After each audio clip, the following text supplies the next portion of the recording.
आणि तो बातमी आहे तमिळनाडूमधून। तमिळनाडू भाजपचे प्रदेश अध्यक्ष असलेल्या अण्णामलाई यांनी स्वतःवरती आसूड चालवलाय। कालच त्यांनी आसूड चालवण्याची घोषणा केलेली होती। अण्णा विद्यापीठामधील लैंगिक अत्याचार प्रकरणामध्ये अण्णामलाई आता आक्रमक झालेले आपल्याला दिसून येत आहे। लैंगिक अत्याचार प्रकरणामध्ये द्रमुक सरकार आणि पोलिसांवरती हलगर्जीपणाचा आरोप होतोय।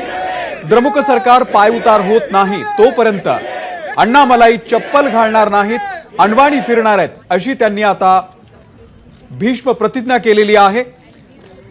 तमिळनाडू भाजपचे प्रदेश अध्यक्ष आहेत अण्णामलाई आणि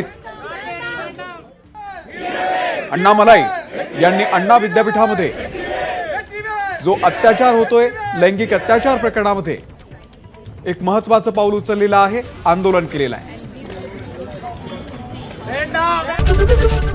एबीपी माझा, उघडा डोळे बघा नीट।